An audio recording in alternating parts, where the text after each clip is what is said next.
Thank you Kamal ji, lots of thanks Kamal ji, बहुत बढ़िया। आप बहुत ही अच्छी अच्छी बातों से शुरुआत करते हैं दिन की। आप भी एक पिलर हो विक्ट्री इंटरनेशनल ग्रुप का। सबसे पहले मैं धन्यवाद करना चाहता हूँ परम पिता परमात्मा का, जिसने हमें धरती पे भेजा है। और उसके बाद मैं धन्यवाद करना चाहता हूँ हमारी ग्रेट अपलाइन लखविंदर सर का और मेघराज शर्मा जी का, और सारे मेरे जो सीनियर ने ब्राट साहब है, मुकेश चौधरी जी, अमन भारद्वाज जी, जनकराज शर्मा जी, मेघराज शर्मा जी। आज गिनती अपनी काफी घट है, 487 लोग हैं। चैलेंज बहुत आते हैं जिंदगी में, क्योंकि रात अंधेरी की वजह से लाइट की प्रॉब्लम आई, मुझे भी आई। लखविंदर सर ने कहा वेल ड्रेस आना है, वेल ड्रेस नहीं हो सकता थी क्योंकि लाइट की वजह से बहुत सारी प्रॉब्लमें आती है। चलो कोई बात नहीं, जो लोग हैं वो बधाई के पात्र हैं, क्योंकि कुछ लोग होते हैं जो सीरियस होते हैं। अगर सभी करोड़पति बन जाए तो काम कौन करेगा, ये भी हमें सोचना पड़ेगा। तो कमल जी, हम स्लाइड शेयर कर सकते हैं? हेलो कमल जी, आवाज मेरी ठीक आ रही है? जी सर, बिल्कुल आपकी आवाज बिल्कुल सही आ रही है sir. Thank you.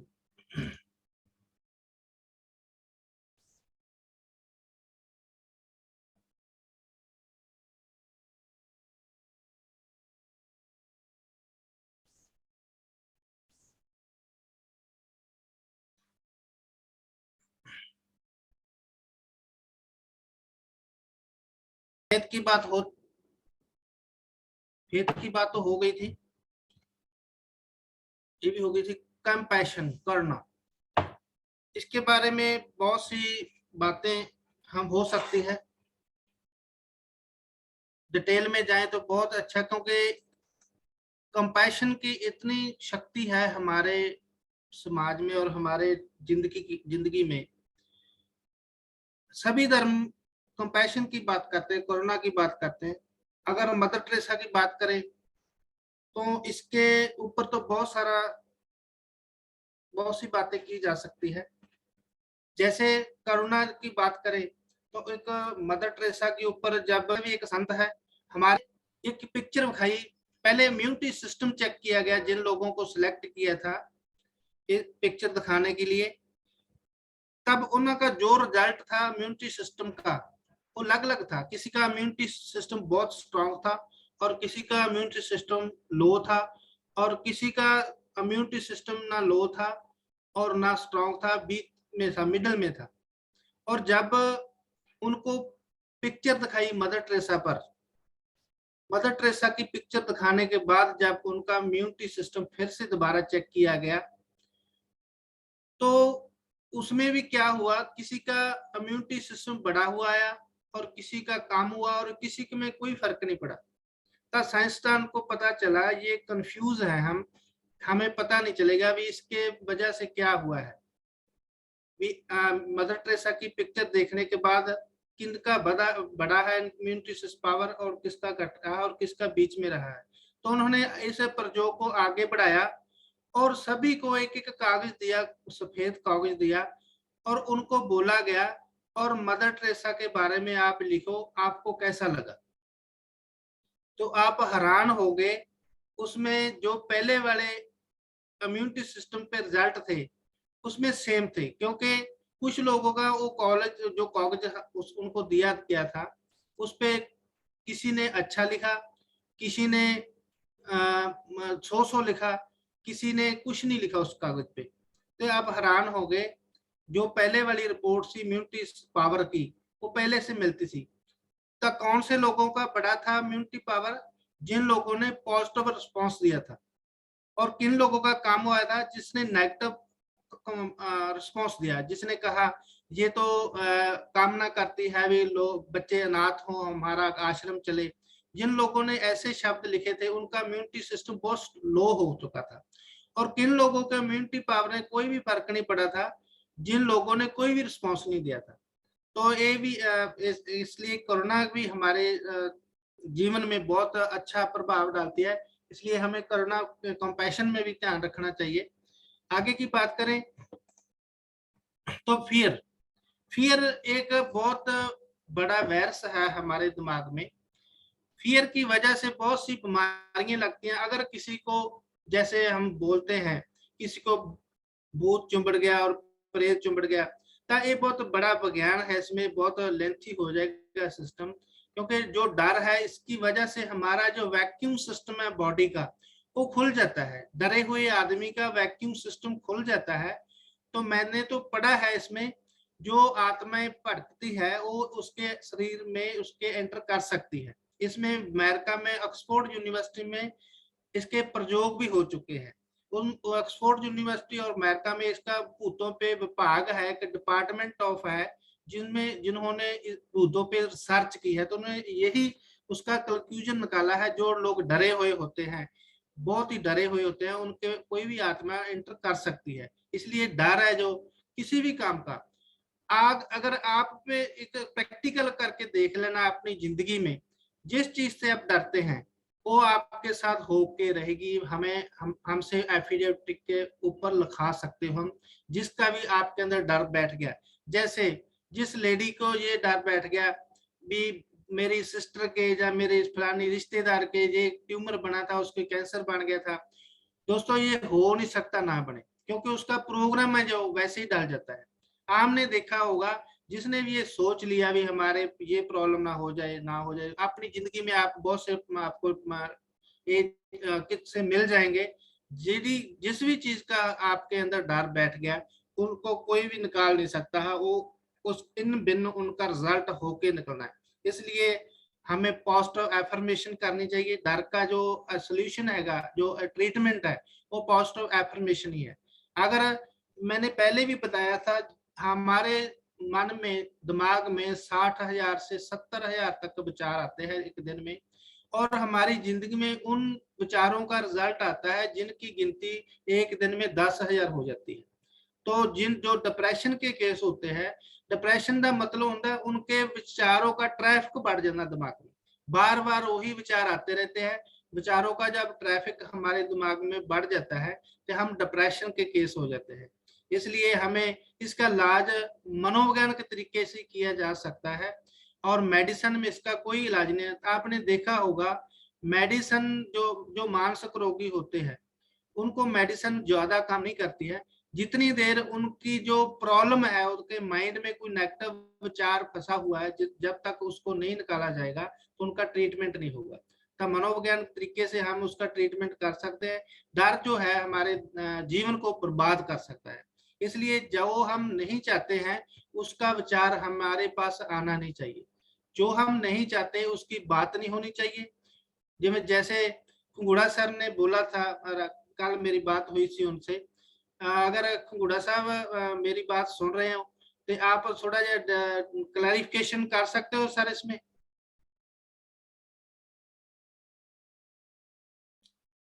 Hello sir. चलो सर को जब आपको संभव लगे, टाइम आपको पास हो, तो आप बीच में मुझे बता देना। ये याद रखना, इसके आप इसके बारे में आपसे हम क्लैरिफिकेशन जरूर लेना चाहेंगे। और जी दो जी डॉक्टर साहब, मैं बताना चाहूंगा। पहले वो अनम्यूट नहीं किया था मुझे कमलजीत जी ने। दोस्तों, good morning all of you. Doctor साहब good morning. Good morning sir.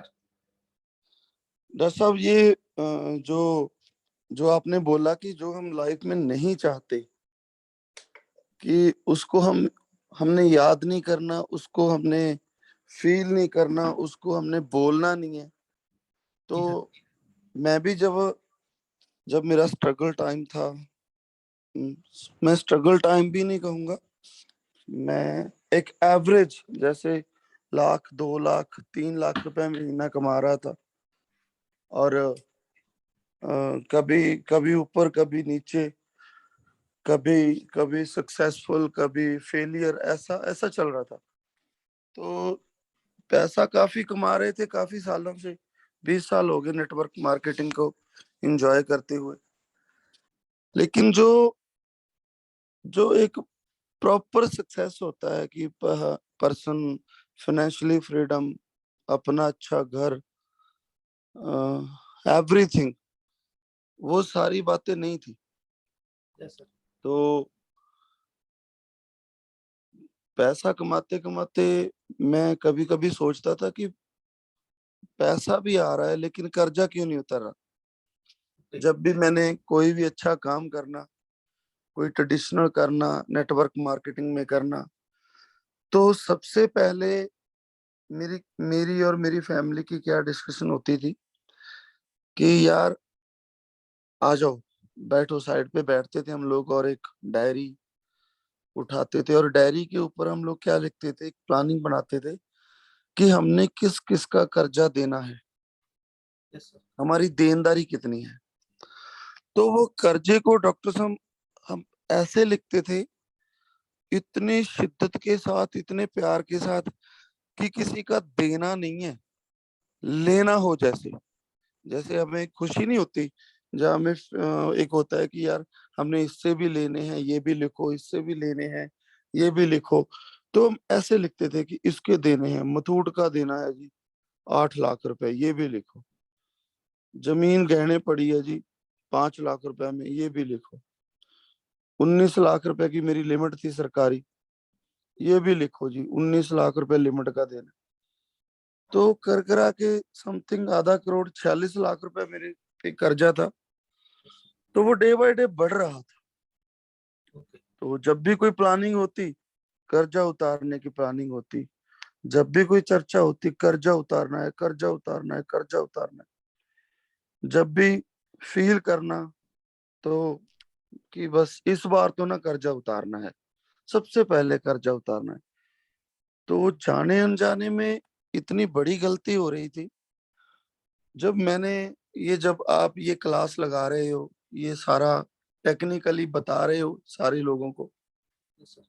कि क्या बोलना है, क्या नहीं बोलना, क्या सोचना है, क्या नहीं सोचना, क्या फ़ील करना है, क्या नहीं करना। जो लाइफ़ में चाहिए, वो फ़ील करना है, वही सोचना है, उसी की प्लानिंग करनी है। तो जब मैंने द सीक्रेट को बार-बार उस मूवी को मैंने देखा, वो भी एक रिसर्च है। द सीक्रेट को मैंने 15-20 बार लगातार देखा और उसी की बुक को मैंने पढ़ना स्टार्ट किया और बहुत सारे यूट्यूब के ऊपर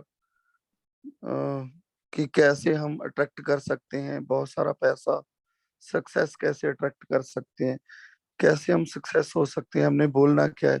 जब मैंने डीप में जाके ये सारा स्टडी किया, तो एक बात सामने निकल के आई कि बहुत सारे क्यों, क्या 99% लोग क्या गलती कर रहे हैं कि उन्हें जो नहीं चाहिए, वो उसकी चर्चा ज़्यादा करते हैं। जैसे मुझे कर्जा नहीं चाहिए था। 2020 से पहले 46 लाख रुपए का कर्ज़ई था मैं। काम मैंने बहुत किया, पैसा भी कमाया। एक वक़्त ऐसा भी आया मैंने लगातार 15 लाख रुपए पन प 2015 में 15 लाख रुपए महीने का कमाया। उसके बाद भी मेरा कर्जा नहीं उतरा था, दोबारा फिर मेरे ऊपर कर्जा हो गया था। पता नहीं कोई मतलब मैं जैसे मैंने प्रॉपर्टी ले ली, ये कर लिया, वो कर लिया, कुछ ना कुछ फिर उतराव-चढ़ाव, फिर वो क्रैश हो गया सिस्टम। तो मैं जाने-अनजाने में बात क्या करता था घर पे, मेरी फैमिली के साथ हम प्लानिंग क्या करते थे, बस कर्जा उतार देना है, इस बार तो कर्जा उतार देना है। तो जब मुझे पता चला कि आपको जो चाहिए, आपने वो बोलना है, आपको जो नहीं चाहिए, ना उसकी चर्चा करनी है, ना ना उसकी प्लानिंग करनी है, ना उसको याद करना है, उसको भूल जाओ, साइड पे रख दो। तो फिर मैंने सोचा कि इसे फिर बोलना क्या है? अगर कर्जा उतारना है, तो कर्जा उतारने के लिए बात तो करेंगे ना, नोट तो करेंगे। तो फिर उस बुक में लिखा हुआ था कि आप अगर 50 लाख रुपए का आपने आपकी देनदारी है, तो आप 1 करोड़ कमाने की प्लानिंग करो। आप 50 लाख रुपए को भूल जाओ, आप 1 करोड़ रुपए कैसे आएगा और कौन-सी डेट तक आप 1 करोड़ रुपए कमाओगे, उसका एक चेक बनाओ और वो चेक को अपनी छत के ऊपर चिपका दो, या बेडरूम की जो दीवार होती है सामने, उसके ऊपर चिपका दो। तो मैंने सेम किया, मैंने एक अपना चेक फोटोस्टेट करवाया, कलर्ड फोटोस्टेट करवाया और उसके ऊपर 1 करोड़ की अमाउंट डाली और अपने साइन कर दिए बड़े-बड़े अक्षरों में। 1 करोड़ रुपीस लिख दिया कि ये मेरी अकाउंट में मेरी अमाउंट पड़ी है, तो उससे क्या होगा कि 1 करोड़ अगर आप कमाने की प्लानिंग कर रहे हो तो 50 लाख रुपए जो कर्जा है वो अपने आप उतर जाएगा, 50 लाख आपका बैंक बैलेंस बन जाएगा, जो आपका एसेट बन जाएगा। तो डॉक्टर साहब उसने इतना मार्वलस काम किया। मैंने 1 करोड़ सोचा था, मैंने 2.25 करोड़ रुपए कमाया।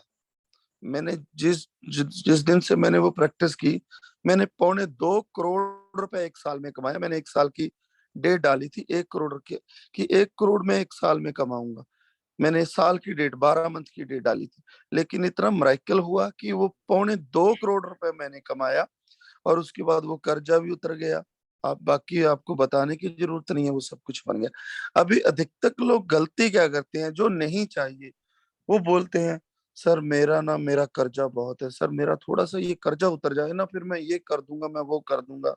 सर मेरा मैं खर्चा तो कर दूं, मेरा दिल तो करता है, लेकिन मेरी देनदारी है।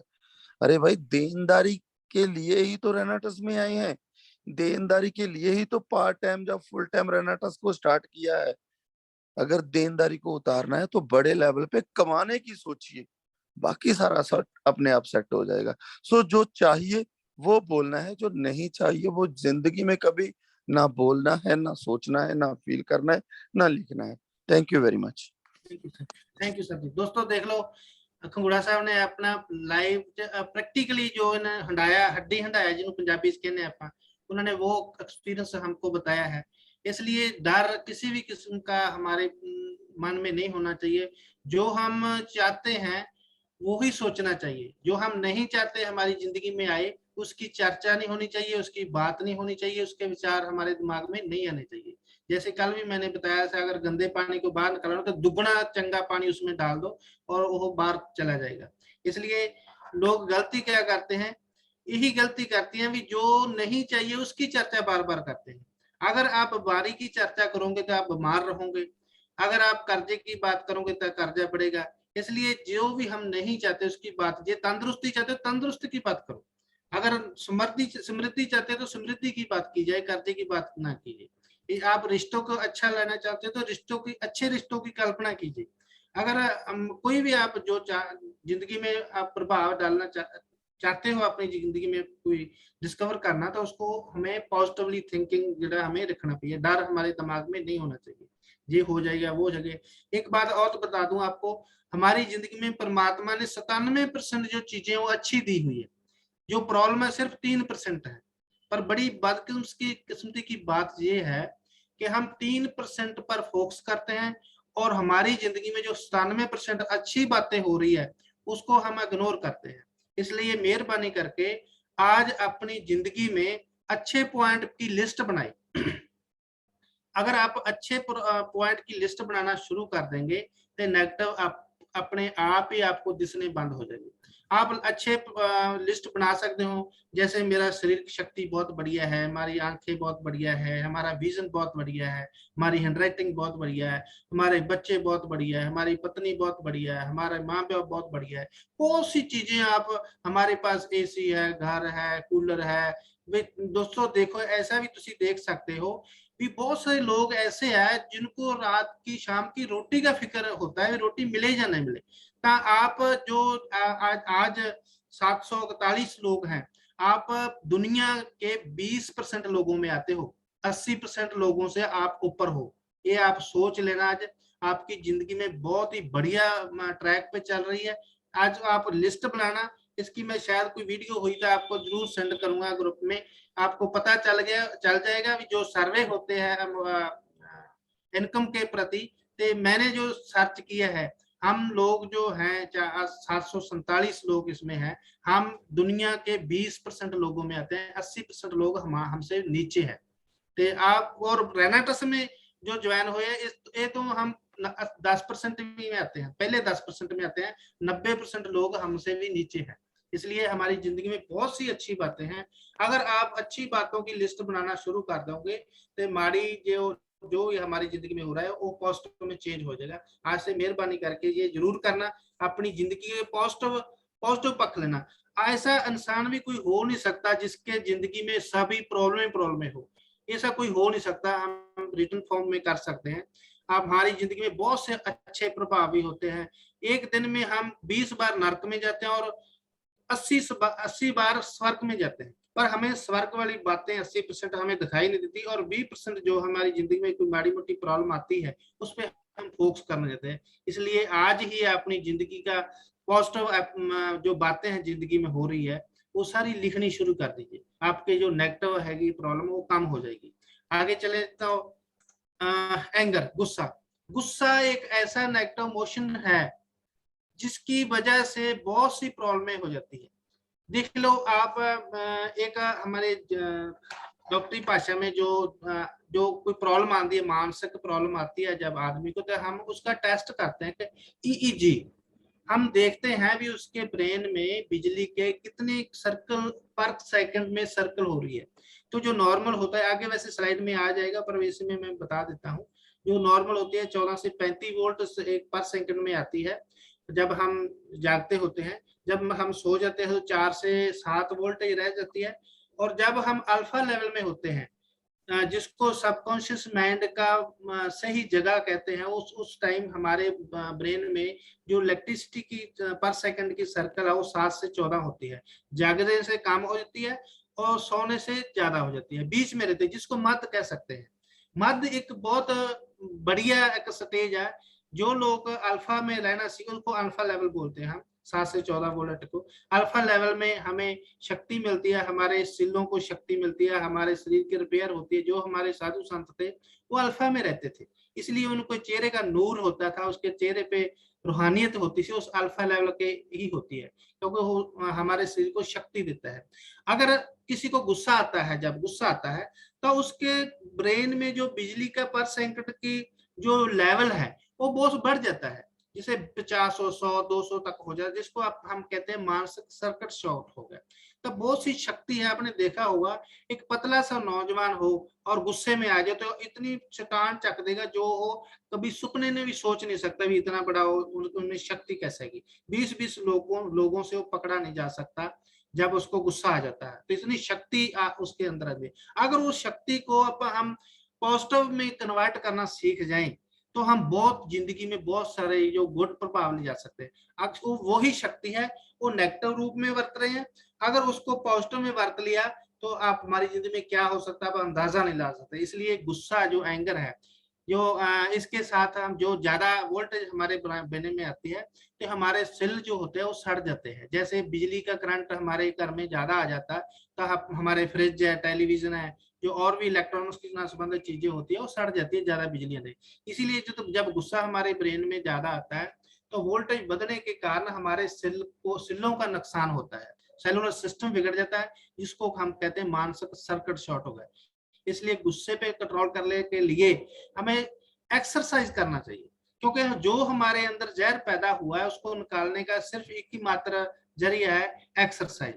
एक्सरसाइज हम करेंगे तो जो हमारे ब्रेन पे जो जहर डालता है वो रिलीज हो जाएगा। इसलिए जो भी एक्सरसाइज करते हैं लोग, जहाँ खिडारी होते हैं, उनको गुस्सा बहुत कम आता है। हमेशा गुस्सा उन्हीं लोगों को आता है जो मानसिक तौर पे और शारीरिक तौर पे कमजोर होते हैं। इसलिए मानसिक निशानी है, मतलब जो हम एक्सरसाइज वगैरह योग वगैरह करेंगे, दौड़ेंगे तो आपको गुस्सा आना बंद हो जाएगा, क्योंकि रिलीज तो होना ही है। हम अक्सर हम पशु की वृत्ति के लोग हैं, जंगलों में रहते थे, लड़ते थे, झगड़ते थे, भोजन के लिए लड़ाई करनी पड़ती थी, तो अब वो रहा नहीं है, रिलीज हो रहा है हमारे दिमाग में। आपने बहुत से सोचा, अगर आप कोई पिक्चर देख रहे हो, आपको कोई रोल अच्छा नहीं लगा, आपका दिल करता भी इसके 2 चढ़ दूं कान पे, पर हम अब उस पर कर नहीं सकते कुछ, पर हमारे ब्रेन ने वो पैदा कर दिया, जहर बाहर निकला नहीं है तो हमारे शरीर में ग्रंथियां पैदा कर देता है, जिसकी वजह से हम विकृत हो सकते हैं, हमें रोग लगते हैं। तो उस ग्रंथियां बनने को रोकने के लिए सिर्फ एक्सरसाइज ही है। हम दौड़ सकते हैं जब आपको गुस्सा आए, और डेली तो आप दौड़ना शुरू कर देते हैं, आपको वैसे ही प्रॉब्लम है ये हल हो जाएगी। नेक्स्ट बात करें, हेटेड, नफरत करनी। नफरत बहुत ही नेगेटिव इमोशन है, नफरत करनी। दोस्तों, अगर हम परमात्मा को मानते हैं, बहुत से लोग धार्मिक है, मैं तो अक्सर मेरी श्रद्धा तो सभी धर्म में है, लेकिन मैं किसी प्रॉपर को किसी नहीं प्रेफरेंस करता किसी को, अभी सभी धर्म को रिगार्ड करना मैं मानता है, क्योंकि मैं सभी धर्मों की स्टडी की है मैंने। आप सोचोगे ऐसे स्टडी कैसे की, क्योंकि मेरा फील्ड है। हम सोचते हैं अभी जो धार्मिक लोग हैं जिसकी वजह से ये होता है चमत्कार, लोग बहुत से लोग कहते हैं अलग अलग धार्मिक स्थानों पे जाते हैं तो उसके रिजल्ट क्यों होते हैं, तो मैंने उससे एक ही सोचा है, बिलीफ सिस्टम, हेटेड। क्योंकि धार्मिक लोग जो होते हैं वो नफरत करना भूल जाते हैं, नफरत नहीं करते, वो सभी एक नूर से सब जग उपजा कौन भले को मंदे, वो एक जैसा सोचने लगते हैं सारी दुनिया को। ता हेटेड जेड़ा शब्द है नफरत करने, अगर जो एक बात आपको और बता दूं, जिन लोगों को स्किन की प्रॉब्लम है, कोई स्किन की प्रॉब्लम है जिनको ठीक नहीं हो रही है, उनका ट्रीटमेंट यही है कि जिनको भी आप नफरत कर रहे हैं, घृणा कर रहे हैं, उसको माफ कर दिए बिना शर्त। आप हैरान हो जाएंगे, आपको 21 दिन में रिजल्ट मिल जाएगा सिर्फ माफ करने से। माफ करने से, घृणा ना करने से 70 से 80% बीमारियां हमारी क्लोज हो जाती, बंद हो जाती है आप हमारे शरीर में। तो देखो हेटेड या नफरत करना, जिनको भी कुछ स्किन की प्रॉब्लम है, खास करके स्किन की प्रॉब्लम जो होती है वो नफरत करने से होती है। इसलिए परमात्मा से आज अरदास कीजिए उनके लिए जिनके प्रति आप नफरत करते हो, उनको बिना शर्त माफ कर दीजिए, आपको बहुत बड़ा रिजल्ट मिलेगा। नेक्स्ट बात करें जेलसी, ये भी बहुत नेगेटिव इमोशनल जेलसी की भावना हम रखेंगे। जब मैंने पहले भी बताया था, अगर जेलसी करोगे आपके दिमाग में विचार आएगा तो हमारे कान, हमारा ब्रेन सबसे पहले उसको रिसीव करता है, तो रिजल्ट उस पे आएगा जिसने पहले रिसीव किया। क्योंकि जिसके प्रति आप जेलसी कर रहे हो उनको तो पता ही नहीं है अभी क्या हो रहा है, पता आपको है, इसलिए आप पे ही रिजल्ट उसका आना है। इसलिए मेहरबानी करके किसी से भी जेलसी मत कीजिए। इसका पेड़ बड़ा है, इसकी टीम बड़ी है, इसका ये अच्छा है, इसका ये अच्छा है, आप एप्रिशिएट करना शुरू करिए, उसकी रीस करिए। जिवें पंजाबी च कहते मच ना रीस कर, है ना। ਤਾਂ ਜੈਲਸੀ ਜਿਹੜੀ ਹੈਗੀ ਸਾਨੂੰ नहीं करनी चाहिए, ये बहुत नेगेटिव इमोशन है। सब तो पहला प्रभाव हमारे पे पैता है, क्योंकि हमारा दिमाग इसको देखता है, हमारे कान इसको सुनते हैं, और जो पहले रिसीव करेगा विचार को उसी के ऊपर उसका रिजल्ट आएगा। तो नेक्स्ट बात करें सेडजम, आनंद, किसी को डांटना, ये पहले भी बात हो चुकी है। किसी को काटने वाली बात ये है जो मतलब हम किसी को माड़े शब्द बोलते हैं या किसी को तंग परेशान करते हैं तो उसका रिजल्ट हमें भुगतना पड़ता है, इसलिए इसी बातों से बचना चाहिए। वरी चिंता, चिंता पंजाबी में कहते हैं चिंता जो है ये चिंता बराबर होती है। जिस भी बात की हमें चिंता खाने लग गई, पहले भी बात हो चुकी है, इस पे बारी टाइम हम वेस्ट ना करें, क्योंकि चिंता जिसकी बात की करेंगे वो हमारे जीवन में बढ़ेगी। पहले भी हुडा साहब ने बड़ा डिटेल ना ये बता दिया है कि जो हम नहीं चाहते उसकी चिंता मत कीजिए, उसके बदले क्या होगा, पॉजिटिव हमें करना चाहिए। डाउट, शक नहीं करना चाहिए। शक एक ऐसा वायरस है जो जिसका कोई ट्रीटमेंट नहीं है, इसका इलाज बना ही नहीं है अभी। शक इतना तकड़ा वायरस है, हमारे दिल में बस गया। हमारी अपलाइन की प्रति आपको डाउट हो गया किसी प्रकार का, हमारे प्रोडक्ट पे किसी को डाउट हो गया किसी प्रकार का, हाँ हमें कोई सिस्टम पे डाउट हो गया किसी प्रकार का, तो हम जो किसी का नुकसान नहीं करेंगे, हम अपने आप को बर्बाद कर लेंगे। इसलिए डाउट नहीं करना, अपलाइन पे, प्रोडक्ट पे, सिस्टम पे, मैनेजमेंट पे। अगर डाउट करोगे तो अपना आप ही नुकसान कर लोगे। नेक्स्ट आप बात करें टॉलरेंस, सहनशीलता साडे दिमाग दे विच बहुत जरूरी है। सहनशीलता से बहुत से मसले हल हो जाते हैं। कहते पंजाबी में कहते हैं एक चुप और 100 सुख। अगर आप थोड़ा सा टॉलरेंस कर लें, थोड़ी सी सहनशीलता बरत लें, तो बहुत से प्रॉब्लमें हल हो सकती है। मैंने ये सीखा है, इसलिए मुझ में सहनशीलता बहुत है। हुडा साहब ने एक दिन हमें याद कराया था, डॉक्टर साहब आप में सहनशीलता है, डेडिकेशन है, समर्पित है, ये मैंने सीखा है, इसलिए मैं इसको कर लेता हूँ। मुझे बहुत सी प्रॉब्लमें भी आई है बिजनेस में, मैं कोई स्पेशल परमात्मा ने मुझे बनाया नहीं है। मैं मेरी जिंदगी में बहुत सी प्रॉब्लम आई। जब मैं हम आपकी लाइफ स्टोरी कभी बताऊंगा, आप हैरान हो जाओगे। आपको मतलब आप सोचोगे भी वरिंदर और आइए, वो वरिंदर नहीं है जिनको पहले सुना था। मैं अभी नहीं बता सकता, वो कभी टाइम आएगा तो मैं अपनी स्टोरी भी आपको जरूर शेयर करूंगा, मैं किस किस हालातों से गुजरा हूँ। ऐश भी बहुत की है और परौल में बड़ी जी ली। इसलिए सहनशीलता का जो टिके रहने का बिजनेस है, रेनेटस में ये बात करें तो टिके रहने का बिजनेस है। बहुत से लोग हैं छेती छेती अमीर होने की बात करते हैं, 1 महीना काम करते हैं, 2 महीने काम करते हैं, उसके बाद नेगेटिव हो जाते हैं, मुझे तो आया कुछ नहीं है, मुझे तो खर्च हो रहा है। इसलिए थोड़ा सा हमें लगातारता को भंग नहीं करना है। अगर रेनेटस में कोई भी एक साल टिका रहा, कुछ भी ना करे ता भी काम जो हो जाएगा। टिके रहने का बिजनेस है, टॉलरेंस सहनशीलता थोड़ी रखनी चाहिए हमें। नेक्स्ट जो बात कर, ये थे अपने पॉजिटिव इमोशन और नेगेटिव। जो साडा आईक्यू बनता है, जो आईक्यू बनता है वो इसकी रेशो से बनता है। हम जो हमारे पॉजिटिव इमोशन उसको बाहर निकालना है, जब हम उसको बाहर निकालेंगे पॉजिटिव इमोशन को, तो नेगेटिव इमोशन जो है धीरे धीरे आप ही डिसॉल्व हो जाएंगे। इसलिए हमें ये करना चाहिए, जिਵੇਂ प्रेम हो गया, मरकरी होगी, मर्सी होगी, और फॉरगिवनेस पहले वो बात हो चुकी है, माफ करना, ग्रेटिट्यूड, धन्यवाद की भावना। ग्रेटिट्यूड हम बहुत सी बातों से कर सकते हैं, पहले मैं बता चुका, बहुत सी परमात्मा ने हमें चीजें दी हैं जिनका धन्यवाद ही किया जाता है। अगर आपके पास जो चीजें हैं, अगर आप उनका धन्यवाद करना सीख गए तो वो चीजें भी आ जाएगी जो आप चाहते हो। अगर जो आपके पास है उनका धन्यवाद ना करोगे तो जो आपके पास है वो भी खुश जाएगा। इसको नियम बना लेना, जो आपके पास है आज उसकी लिस्ट बनाना है, उसका धन्यवाद करना। मैं तो कहता हूँ आप बिस्तर पे सोते हो उसका भी धन्यवाद करना चाहिए, आप सराहना लेते हो रात को उसका भी धन्यवाद करना चाहिए, क्योंकि उन्हें सारी रात 8-10 घंटे हमें आराम देने के लिए जगह दी है, इसलिए हमें उसका भी धन्यवाद करना है। मैं तो सोचता हूँ जो हम पैरों में चप्पल पहनते हैं उसका भी धन्यवाद करना चाहिए। जो भी चीज आपके सर्कल में आती है, प्रभाव में आती है, दिखती है आपको, उसका धन्यवाद करना चाहिए, तो आपको वो चीजें भी मिल जाएगी जिनकी आप कामना करते हो।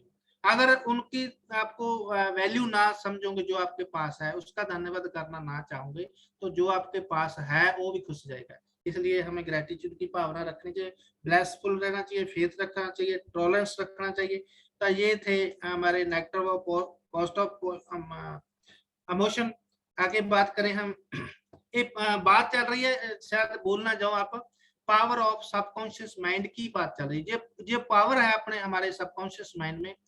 पावर ऑफ कॉन्शियस माइंड की बात मैंने कम की है क्योंकि हम बहुत से लोग उसको जानते हैं, इसलिए सीधे ही मैंने वही स्लाइड आपके लिए प्रिपेयर की है जो पावर ऑफ सबकॉन्शियस माइंड है। तो पावर हमारे पास है, ट्रेजर ऑफ नॉलेज, त्रिकाल ज्ञान हमारे पास है। हम पास्ट, प्रेजेंट और फ्यूचर के बारे में देख सकते हैं। इसके बहुत से प्रोग्राम भी हो चुके हैं। अर्थ जागृत मन के हमारे पास एक कैमरा परमात्मा ने फिट किया हुआ है, जिसको संजय दृष्टि भी कह सकते हैं। जैसे महाभारत में संजय ने जो धृतराष्ट्र को युद्ध दिखाया था वो इसी कैमरे के थ्रू दिखाया था। इसे कैमरे जो अमेरिका वगैरह में इसमें यूज हो रहा है, CIA की एक जासूसी संस्था है उसमें इसकी वर्तों हो रही है, इसमें बहुत सारा काम हो रहा है। यानी इस कैमरे नाल ब्रह्मांड देख सकते हैं। तो आप हैरान होंगे, श्री गुरु नानक देव जी के पास ऐसी कौन सी दूरबीन थी जिन्होंने 400-500 साल पहले बता दिया था कि लाखी आकाश है, लाखी पताल है। ते आज जो साइंसदान आज दूरबीन से देखते हैं तो भिन्न भिन्न सच मानते हैं उन बातों को जो बाबे नानक ने पहले 400-500 साल पहले लिख दी थी। आज वो विज्ञान उसको मान रहा है। आज जो उसके पास जो टेक्नोलॉजी के थ्रू उस ब्रह्मांड को देख रहे हैं तो इन बिन हैरान हो जाते हैं। अभी बाबा नानक के पास ऐसी कौन सी दूरबीन थी, वो इस कैमरे के थ्रू उन्होंने वो जो ब्रह्मांड को देखा था। इसीलिए उन्होंने कहा था जो ब्रह्मंडे सोई पिंडे जो खोजे सो पावे। ब्रह्मांड के जो ब्रह्मांड दे विच है वो हमारे पिंडे में है। आप हैरान हो गए, इसमें बहुत सी बातें हो सकती है। 7 बिलियन लोग हैं, 7 बिलियन सेल है हमारे शरीर के, जो 70% पानी धरती पे है और 70% पानी जो हमारे शरीर में है। बहुत सी बातें हैं, 7 ग्रह है, जैसे 7 ही हमारी सेल की लेयर्स हैं, 7 ही वार है ना। ये बहुत से कॉम्बिनेशन किया जा सकता है हमारे शरीर में। बहुत कभी टाइम मिला तो और इसमें डिटेल में बात करेंगे। आज इस कैमरे की टेक्निक का प्रोग्राम भी चल रहे हैं, ट्रेनिंग प्रोग्राम। अगर इसको सीखना चाहे तो बहुत से ट्रेनिंग प्रोग्राम बाहरले देशों में चल रहे हैं इसके, अगर आप सीखना चाहे तो। ट्रेजर ऑफ नॉलेज का खजाना हमारे पास है, नास्ट्राडाम ने जो खोज की थी इंसुलिन की, वो इसी कैमरे के थ्रू की थी। इंसुलिन की खोज है जो सबकॉन्शियस माइंड लेवल पे हुई थी, जिसके द्वारा हम कोई भी नॉलेज है जो ले सकते हैं। विजडम दी पावर है जो वो भी हमारे पास है। आज्ञा जिन्हों हम विजडम सियाणा पर समझदारी भी कह सकते हैं। फैसला लेने दी पावर है जो वो हमारे सबकॉन्शियस माइंड की पावर है। अगर आप सबकॉन्शियस माइंड के थ्रू प्रोग्राम करना सीख लिया या फैसला लेना सीख लिया, तो आप जिंदगी में कभी भी जो अनसक्सेसफुल नहीं होंगे, सक्सेसफुल ही होंगे जो आपने सीख लिया। मेहरबानी करके आप दूसरों की सलाह लेने की बजाय हमारे सबकॉन्शियस माइंड को सलाह लेने के लिए सिखलाई लें, और उससे कैसे सलाह लेनी है, उसको कैसे इम्प्लीमेंट करना है, तो आपकी जो जिंदगी में बहुत बड़े बदलाव। मेंटल क्लॉक, ये आपने सभी ने देखा होगा। जब हम रात को प्रोग्राम बनाकर सोते हैं, हमें 4 बजे उठना है, 5 बजे उठना था, आप हैरान हो जाते हो भी अलार्म बजने से 2 मिनट पहले आपकी आंख खुल जाती है। ये मनोविज्ञान का सिद्धांत है। जब हम सोते हैं, हमारा मन जो है सबकॉन्शियस माइंड है, अर्ध जागृत मन है, वो एक्टिवेट होता था। उस टाइम जो सुझाव दिया गया उन्होंने फॉलो कर लेना है। तो ज्यादातर हम अल्फा में रहते हैं, जागृत मन हमारे जो सोने से पहले एक्टिवेट होता है और जागने से कुछ समय बाद रहता है एक्टिवेट। तो हम सोने से पहले जब कोई भी सुझाव दें तो हमें जो सबकॉन्शियस माइंड उसको पकड़ लेता है और सुबह हमें जगा देता है। आप ट्राई करके देखना। आप जो अपना तकिया है उसको 3 बार स्टॉक करके मुझे 5 बजे उठाना, मुझे 5 बजे उठाना, मुझे 5 बजे उठाना, ये कर सो जाना। आपको 5 मिनट बजने के पहले 5 मिनट पहले आपको जाग आ जाएगी। आप इसके प्रैक्टिकल कर सकते हो। कैलेंडर भी है हमारे, इसीलिए जो हम टारगेट में रखते हैं, गोल बनाते हैं जिंदगी का, तो उसमें हम टाइम बाउंड और डेट फिक्स करते हैं, क्योंकि हमारा जो सबकॉन्शियस माइंड है स्पेसिफिक प्रॉब्लमों को ही हल करता है। अगर ये कंफ्यूज हो गया तो इसने उस पर बात नहीं करनी है, इसको काम नहीं करना है। इसलिए जो भी हम ड्रीम लिखते हैं, जो भी हम टारगेट लिखते हैं, उस पर डेट पाना कंपल्सरी है। अगर हम डेट ना पाएंगे तो ड्रीम नहीं रह जाएगा, ड्रीम नहीं होगा, वो अपना वैसे चार्ट ही बना रह जाएगा। अगर हम प्राप्त करना चाहते हैं तो उसकी टाइम बाउंड डेट होनी चाहिए, क्योंकि हमारे पास परमात्मा ने बहुत सी शक्तियां दी है जो हमें गोल तक पहुंचा सकती है। हमें सिर्फ सृष्टि को डायरेक्शन देनी है, क्योंकि पहले भी मैंने बताया था जो सबकॉन्शियस माइंड है उसको बुद्धू माइंड है, उसके पावर बहुत ज्यादा है और उसके पास सिर्फ तर्क नहीं है। जो हम उसको सुझाव देते हैं उस पर वो काम करना शुरू कर देता है। तो इसको आप कंफ्यूज करना है, इसको बुद्धू बनाना है। जो चीज हमें चाहिए इसको ये बताना भी वो हमारे पास ऑलरेडी है। जैसे कार चाहिए, आप मैं आपको सभी को रिक्वेस्ट करूंगा कि जो सीक्रेट मूवी है, जिमें खंगूड़ा साहब कहते भी मैंने वो 15 बार देखी है, आप हैरान हो जाओगे मैं 100 बार देखी है, क्योंकि मेरे फील्ड की मूवी है इसलिए मैंने उसमें बहुत कुछ सीखा है। क्योंकि मैं अपने प्रोग्राम में कुछ गलत बातें ऐड करनी होती है, मैं 100 बार देखी है। तो मेहरबानी करके बोरिंग सब्जेक्ट, बोरिंग बहुत है वो, लोगों को नींद आने लगती है देखते देखते, पर अगर आप उसको देखने लग गए, आप एक निज़म बना लो। जैसे आप पाठ पूजा जना डेली करते हो, आधा घंटा घंटा लगाते हो, आधा घंटा सीक्रेट मूवी में लगाना शुरू कर दो। आपकी जिंदगी में 6 दिन से लेकर 21 दिन में आपकी जिंदगी में रिजल्ट आने शुरू हो जाएंगे। तो इसलिए आपको थ्योरी भी पता लग जाएगी, प्रैक्टिकल की भी प्रैक्टिकल हमारे साथ घुंगड़ा साहब है जिनका प्रैक्टिकली बहुत एक्सपीरियंस है सबकॉन्शियस माइंड को। मैं भी आपको टेक्निकली बातें बता सकता हूँ। हमारा कॉम्बिनेशन है विक्ट्री इंटरनेशनल ग्रुप का, यही अच्छी बात है कि हमारा कोलैबोरेशन है, कॉम्बिनेशन है। कॉम्बिनेशन के बगैर कोई ट्रेनिंग नहीं हो सकती, कोई कामयाबी नहीं हो सकती। हम इसलिए आप बहुत, मैं तो सोचता हूँ भी धन पाक मेरे जिनको विक्ट्री इंटरनेशनल ग्रुप में एंट्री मिली है। तो आप सभी लोग 788 लोग हैं, आप भाग्यशाली हो, परमात्मा आप पे मेहरबान है जिनको विक्ट्री इंटरनेशनल ग्रुप के साथ का सहारा मिला है। आप विक्ट्री इंटरनेशनल ग्रुप की बात करें तो उतनी सेल सारी रेनाटस की है और उतनी केले विक्ट्री इंटरनेशनल ग्रुप की। आप बहुत प्राउड फील होगा, आपकी छाती चौड़ी हो जाएगी जब आपको ये बातें किसी रिट्रीट प्रोग्राम में जो हम अपना विक्ट्री इंटरनेशनल ग्रुप का ट्रीट करते हैं उसमें बातें पता लगेगी आपको क्या स्ट्रेटजी है, कैसे हम काम करते हैं, तो आपको गर्व महसूस होगा, आपको अच्छा लगेगा भी हम जो मैं फील कर सकता हूँ, मैं शब्दों से उसको नहीं बता सकता। विक्ट्री इंटरनेशनल दी जो अपनी अहमियत है आप भी सीख जाएंगे। आगे बात करें, कमल जी टाइम 52 मिनट हो चुके हैं, एक स्लाइड हो जाएगी। हेलो,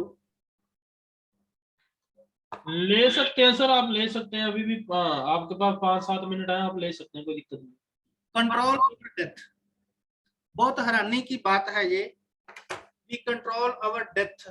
आप प्लेस, मूड और टाइम खुद डिसाइड कर सकते हो आपको कैसे मरना है, कब मरना है, किस स्थान पे मरना है। ये हम आपको एक प्रोग्राम दे सकते हैं, ये अगर कोई लेना चाहता हो, मजाक की बात है, मैं उसको तकनीक बता सकता हूँ वैसे करना, तो वो सच होगा। मेरा कहने का भाव है कि आप जो मृत्यु का वार था वो पिता माँ के पास था, वो पिता माँ के केले के पास नहीं था, हमारे पास भी है। इच्छा मृत्यु हम कर सकते हैं। आप इसको बहुत डीपली कभी मिला बात तो मैं आपको इलेक्ट्रॉन्स लेवल तक समझा सकता हूँ कैसे हो सकती है। मैंने एक बुक पढ़ी थी, एजलेस बॉडी टाइमलेस मैन, ये दीपक चोपड़े की बुक है ये। इस पे उन्होंने बड़े डीप लेवल तक जाके समझाया, इलेक्ट्रॉन लेवल तक जाके आप इसको कैसे इम्प्लीमेंट कर सकते हैं। एक आपको कहानी जरूर सुनाना चाहूंगा इसमें। एक राजा था और 35 साल की उम्र थी उसकी, और एक उनका ज्योतिषी था। ज्योतिषी हर साल उनको उसकी भविष्यवाणी बताता था राजा को। तो एक साल उन्होंने भविष्यवाणी की भी, राजा साहब आपकी मृत्यु है जो 30 दिन में हो जाएगी। तो राजा साहब ने उसको बोला, क्योंकि रिस्पेक्टेड थे उनके जो पुराने ज्योतिषी थे, पिता के भी वो देखते थे उसका जो हिस्ट्री वगैरह थी। तब राजा ने मजाक में लिया कि ज्योतिषी जी हमारी उम्र 30 साल है, अभी हम जवान, हमें कोई बीमारी नहीं है, हमारी किसी के साथ दुश्मनी नहीं है, तो हम 30 दिन में कैसे मर जाएंगे।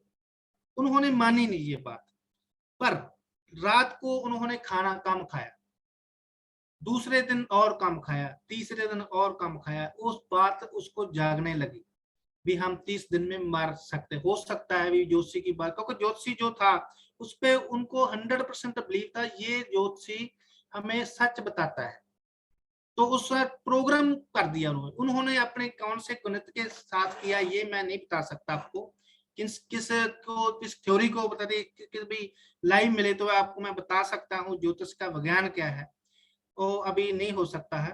तब उन्होंने सोचना शुरू कर दिया भी हो सकता है ज्योतिषी की बात जो जंतरी है इनकी, जो इनके डॉक्यूमेंट्स है, थ्योरी है, इनके हिसाब से सही हो। तो राजा साहब दिनों दिन वीक होते गए मंजे पर पड़ गए। और जो उनका सेनापति था वो बहुत तार्किक था, बहुत ज्यादा, वो मेरा ही जैसा होगा, खंगूड़ा साहब जैसा होगा। ता उन्होंने एक दिन राजा 30 दिन जो होने लगे, 25-26 दिन होने लगे, तो राजा से पूछा गया भी आपकी अंतिम इच्छा क्या है। तो राजा साहब ने बताया कि मैं दरबार में जाना चाहता हूँ और लोग मेरे दर्शन कर लेंगे और मैं लोगों के दर्शन कर लूँ, जितने दिन मैं हूँ मैं उन बातें सुना। और उठने की उसकी उनकी राजा की जो इतना वीक हो चुके थे और उठने बैठने की, खाना पीना बिल्कुल बंद हो चुका था। सेनापति ने एक प्रोग्राम तय किया, दरबार में बुलाया, जोशी को बुलाया, सभी मंत्रियों को बुलाया और जनता को बुलाया।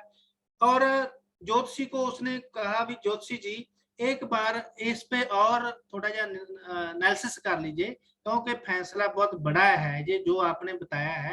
तो ज्योतिषी ने जो द्वारा अपने 1 घंटा लगाकर कैलकुलेशन की, तो उसने कहा भी राजा साहब मैं बिल्कुल सही हूँ अपनी जगह पे, मैंने जो बताया आपको बिल्कुल सही है। तो जो सेनापति था उसने कहा अब साथ में रानी की भी आप भविष्यवाणी कर दीजिए भी कितने साल जिएगी। तो उन्होंने कहा भी रानी साहबा ये 45 साल और जिएगी। तो सेनापति ने बोला भी ज्योतिषी जी आप हमारी भी कर दीजिए, हम कितने साल जिएंगे। तो उनकी कुंडली देखकर ज्योतिषी ने बताया भी आप 35 साल जिएंगे। तो जो सेनापति ने बताया भी पंडित जी आप अपनी भी भविष्यवाणी कर लीजिए, आप कितने साल जियोगे? तो उसने देख के बोला भी हम 30 साल और जाएंगे। तो सेनापति के पास तलवार थी, उसने 1 सेकंड नहीं लगाया तो उसका गर्दन लग कर दी। तो सभी को मैसेज दिया कि ये ज्योतिषी झूठ बोल रहा था। तो राजा के भी कान खड़े हो गए, भी ये हो सकता है। जब 30 साल वाले को 30 सेकंड में से पहले उसकी मृत्यु हो गई थी, मुझको क्या बताने वाला है? तो राजा में हौसला आ गया, राजा के चेहरे पे नूर आ गया, उसको जूस पिलाया गया, ठीक हो गया, बिल्कुल नॉर्मल हो गया। कहने का भाव है जो हम प्रोग्राम माइंड को देंगे उसी हिसाब से हमारा शरीर है जो उसको करने लगता है, क्योंकि हमारा सबकॉन्शियस माइंड है जो असलियत नहीं समझता, जो इसको सजेशन दिया गया उस पर काम करना शुरू कर देता है। इसलिए इसके उदाहरण बहुत से आपने देखे होंगे, सुने होंगे, व्हाट्सएप फेसबुक पे बहुत कुछ आता है। किसी आदमी को सजा देने के लिए उसके 2 पिन लगा दिए, कहा अगर कोबरा लड़ाया है तो उसके बॉडी में कोबरा का ही जहर मिला था। इसलिए हमारे अंदर सब कुछ है, हमारे अंदर जहर भी है और अमृत भी है। लोड़ है इसको डिस्कवर करने की, चैनलाइज करने की। तो हम आज इसी टॉपिक के इसी स्लाइड पे आप इस मीटिंग को वाइंड अप करेंगे। आप सब ने मुझे बहुत ही गौर से सुना, आप सभी का धन्यवाद। Thank you rocking grenadiers.